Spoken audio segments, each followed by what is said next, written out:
right. Hey, everyone. We're back here for our final segment at the First Friday event in Gallipolis, and we have some special guests here, Connor Christian and Nicole Sumerlyn from Canada. That's it. Hey, guys. Welcome to the podcast. Thanks for having us. Thanks for having us. I'm so excited you guys are here. You guys just finished a set down the street, correct? Yes, first time we've ever been here at First Friday. A lot of firsts there. But hanging out here, it was really cool to get to be downtown on a Friday night. Glad we were able to make it. Awesome. So, Connor, I want to start with, you're from Gallipolis. Yes, born and raised. Yes. Did you go to Galli Academy? I did go to Galli Academy. Class of, do we want to say? 2015? I mean, we graduated the same year. We did. We're proud of that. No secrets here. No secrets here. Well, I'm 06, so Okay. I was a little bit before you, but... So go Blue Devils. Go Blue, Devils. yeah, Love that. yeah. Do we want to see the fight song? No. I mean, maybe save that for another episode. All right. So I want to know how both of you got started in music, how you got started here in Gallipolis and in Canada. So go for it. Would you want me to take it away? All right. So, growing up here, I mean, I'm actually live out in Patriot, which is, there's no service out there. There's nothing out there. It's kind of in the sticks, which honestly I think worked in my favor with music. Had no cell service, barely had internet, but my dad's music collection is absolutely massive. So getting able to reach and pull off vinyls off the shelf and CDs and cassette tapes and just all kinds of cool stuff with great artists I had at the touch of my fingers. I really didn't know too much about what else was out there, which I'm sure Nicole will say I live under a rock a lot of times with that and be like, what, you haven't heard that? And I'm like, maybe somewhere, I don't know. But so anything I could reach for, I would just throw it on the vinyl record player and listen to it all day long and just play it and play it and play it. And my Uncle Ryan, he is a guitar player, huge influence on me. I always thought he was the coolest dude in the world, still is one of the coolest dudes in the world. So he really kind of got me started. And, the old buy a cheap guitar, hang out in the garage, I'll teach you to smoke on the water and all that stuff, So I'm definitely nothing too far from what a guitar player would be at heart, and starting with that. And it just kind of led one thing to the next. Started learning more songs, writing more songs, and my mom always sang around the house, so that was another thing. We'd sing and write songs together, and a big family thing. My grandma, she sings and loves music. So just a big, big, big family of people who love music. I think they got sprinkled a little bit on me. In the genes, yeah. Definitely from my mom's side. My dad, he can't sing anything, but he sure knows how to play the radio really well. Just as important. He sings sometimes, but I don't know if you'd want to hear it. I mean, it's definitely making a joyful noise if you say something like that. But I've always had a passion for it. I found myself definitely big into sports here in this town. That was a huge part of my mark here and has carried into my life. But music has stuck with me forever. It's made me travel. It's made me become a better person. Everything I've listened to is just kind of funneled into what I am now as a person. And so I always had a heart to create, and I love the artistry behind things, and always wanted to know, why did this person write that song? Where are they coming from? What are they feeling when they write this? How can I take that on as an artist and create something that resonates with people, it's familiar, but also that still hasn't been heard before? Yeah. And so there's so much uncharted territory that I feel like can be uncovered and discovered when it comes to the world of music. With even 4 chords, there's bazillion ways to play it. And for me, I just love exploring new things. Yeah. And so music has always kept my attention in that, despite what life looks like. So that's kind of how I got started a little bit in my life. And it's led me to meet a bunch of amazing people that I get to have in my circle that's super close to me. Yeah. And it's taken me all over the country, out of the country, and just even coming back here, it's just never-ending circle of being able to meet people and hang out with people and all that good stuff, and music has been that vehicle for me. Oh, I love it. I love it because I love music, too. I play a few instruments. You do? Yeah. What do you play? I play violin, okay, saxophone. Oh, so we got to get you down in the studio on a sax, is what you're saying. When we need. I also have an accordion. You want that? Yes. You know what? We could sample it. We could chop Ring it up. of Fire by Johnny Cash. So the accordion sounds great. Oh yeah. It might catch on fire. Well, oh no. No, but Nicole, how have you got started in music? I've been doing the music thing for a long time. Yeah. Growing up, I was a little bit of an attention seeker, if you will, around the house. I would choreograph these dances and shows for my family, and they'd all have to sit and watch, and it was, very dramatic. But when I started going to school, I went to a fine arts school, so we were just really plugged into the arts, music and dance. I was a competitive dancer for about 14 years, and around the age of 13, I just started singing, and I wrote a song for like a Christmas recital that year, and I just, fell into love with songwriting and channeling my teenage emotions during that time, and then, started doing small town gigs and slowly made my way to Nashville at the age of 16, and then I've been coming back and forth between Nashville and Vancouver area, Canada, for about 10 years, and now I just moved there now. Nice. So it's been a development, but in terms of, like, I'm a country artist specifically, and that's, my mom played a whole bunch of music growing up, same with my dad, but classic country is what really, like, spoke to my soul. I'm all about the lyrics and the storytelling. That's my thing, and it just, sounds cliche, but it really just comes out country. I've been in, like, pop bands and rock bands, throughout my career and whatnot, but somehow I'd always make Britney Spears sound country, and they're like, maybe you're not a good fit for this particular band, but I want to hear that. Well, it's something. It's something. But no, country music is like what makes my heart and soul like the happiest, and so Nashville is the best place for me to be right now. I was just going to say, how is that Nashville vibe, and how are you enjoying that, and what have you learned from it? Busy. It's so busy. It is a zoo of a place. It is a zoo. But, Nashville is such a unique city, and it's so fun for, like, tourists and, just to go there and hang out and see music, but at the same time it just holds such a special place for me specifically, just because it's the heart of country music and the heart of all music for that matter, and the creativity that you just feel when you're just like walking around is incredible. And I feel really glad to be there. I've been to the Grand Ole Opry and the history of it with that piece of the stage in there from the Ryman. It carries out. It definitely does. And the coolest part that I have found, not being really a country artist, which I'm listening to a lot more country, playing a lot more country, being around it, and also being around Nicole has inspired me a lot, but how much of an incubator it is for other styles of music and other genres to be able to be successful. There's so many people there that just love good music. And so being able to be in a space where you can create that freely and openly opens up so many possibilities to write and create with people that you might not normally get a chance to create with, but there's still such a space and such a place for you to have a voice as an artist, and blues and rock and even soul. There's jazz players there. There's unending opportunities. You can go out like any night of the week. It's absolutely packed shoulder to shoulder down Broadway. You can find yourself the cool bars, clubs down there hearing any kind of genres, any kind of music, and it's such a special place. Magical. Yes, it is magical. Yeah. No, I remember walking down Broadway and I was like overwhelmed. I didn't know which bar to go into to listen, and it was just I picked one, but it was just so overwhelming. I was happy. I was so happy. Yeah. It's a crazy place, especially when you're there the first time, and it's like it's Vegas. Yeah. And it's slowly become even crazier, it's Bachelorette City, that's for sure. But and when Taylor Swift comes to town, it's the Taylor Swift Olympics down there. Yes, it's the Taylor Swift Olympics when that happens. Oh, that's a new era. Yeah. Definitely. All right, so what do you guys have going on right now? How can people listen to your music? Yeah, so we're on all the platforms. Our artist stuff is, we don't have anything actually out there together, but we do have separate things out there, which is super awesome that we get to support each other in that way. I can find myself on iTunes, Spotify, on Instagram. My handle is _Connor Christian with an O, not an E, so an OR, just for those out there that sometimes get the two mixed up. But I just recently returned from Toronto with, did I say that right? Toronto? Yeah, Toronto. you said it. I did. I bugged him a little earlier because he said Toronto. Oh. And I said, I had it coming though. I kind of threw you under the bus a little bit. We were up there before.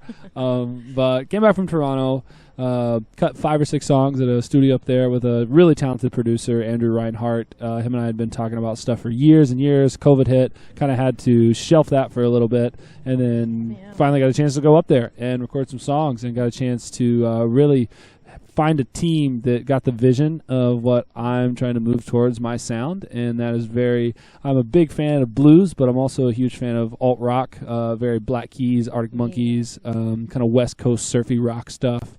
Post rock is a huge influence on me, so I'm trying to find a way to take that and implement my stories and what I'm doing in my life in some kind of sonic westerny rock and roll stuff. So it's definitely sticking. I got some good things in the books coming. I've got a chance to play at the Ryman when I was down in Nashville, which was pretty cool. And then also getting to play around Nashville at a lot of cool rounds and a lot of things. I've been able to showcase that, which it was definitely a cool thing. You meet lots of cool people at Writers Rounds in Nashville, and you never know what you're going to get into. You might just be traveling to a small town in Ohio and playing some music with them. But that's where you can find all that stuff and kind of what I've been up to. So definitely been a little bit of a studio rat for the last little bit, just kind of not seeing the light of day, living in the studio. So I'll never forget, like, we were there that week, and we'd get up about 8 o'clock in the morning, go to Tim Hortons, which we don't really have those here. There shouldn't be. It's a Canadian. I know. You guys can have that. We'll take Starbucks and all the good stuff. We have one down from my work. Don't worry. I go all the time. You got Tim Hortons? In Waverly. No, you don't. I love Tim Hortons. Stop. Because it's Canadian. Whoa. We make That's a drive. intense. We might need to reroute on the way back to Nashville and stop and stock up on double Timmy's. Double. That's what we got every morning when we were before the studio. So we put our Crocs on, sweatpants, double, went in the studio and stayed from sun up to sundown and probably ate at least. If we totaled up how many Timbits we had that week, it would be. Your new record is going to be, it's influenced by Timmy's Donuts. Yes, so we were definitely on Timmy's. So. Yeah, that's what I got going on. So new stuff, hopefully release this fall, maybe moving into the new year. So kind of stay tuned for that. We got just a few things left to finish on it before it's ready to send out to the world and have a full launch. Nice. So much. It's really good. Yeah, I'm excited. Really good. Well, you mentioned the blues, the background in the blues, and I can hear that in your guitar playing. So love it. Love it. Nicole, how can we listen to your music? Oh, well, all the same. My name is Nicole Sumerlyn, so it's Sumerlyn. But, same situation. You Instagram, TikTok, Apple, Spotify, all that jazz. But I've released a couple songs in the last few years, but we're back in the studio right now and kind of in the writing phase of things for a few new projects coming out for 2024. Okay. But we're just really in creative mode right now, and just I just moved to Nashville 5 months ago. Today, actually, was 5 months. Nice. So happy anniversary. Thank you. But getting settled there first, and then doing my writing and getting back in the studio. But my style is obviously country, but I take a lot of influence from the blues as well, and rock artists like Janis Joplin and Joan Jett are really girl power. Yeah, like a lot of the just like really the baddie chicks from that era, and I just love them so much. And what's really important to me too is keeping country music alive and keeping that sound really clear. Yeah. But the reason why we kind of met and started working together on a musical level is just because our love for the blues is definitely there, and but stuff's out there. I've got a few songs that are for streaming and all that, but I'm looking them up. New stuff's coming soon. Awesome. Mm-hmm. And finally, Connor, I have to ask about the voice. I knew it was coming. Can't avoid it. People would be mad if I didn't. Ask away. Okay. So, I'm going to close my eyes and just paint the picture of how it felt when the first chair turned around. Dark room, kind of nervous, not really musically nervous, but no audience, so it was a virtual audience. So the room felt a little smaller than it definitely looks on TV. And I'm like, I think I see Blake Shelton's back of his head when I'm sitting there kind of looking. And then, so playing about 90 seconds into the song, you get a minute and a half, by the way, so you condense the song. And so time's kind of ticking away, and Blake didn't really turn until last minute, like not last minute, but a little bit further into the song. And so I'm playing, and I'm like, uh-oh, I'm running out of time. Somebody please turn around. I kind of wanted to sing that in the mic. Be like, if you hear me, please turn. But, so, hear the button, hear the doosh, and then so, chair spins around. There is Blake Shelton looking right at me. Just the king of the voice. He would feel like he really is the show. Looking right at me with that look in his eye like, this kid has something. I'm like, oh my goodness, this is a crazy feeling. It was almost a feel of relief, and I could just really start performing at that point, in which I just let loose. And then before you know it, I see Nick Jonas turn around. And then I was like, all right, cool, I'm playing a little bit. And then I went to hit this note that I had never rehearsed in the song. And the last outro of the song, I went to go up a couple octaves.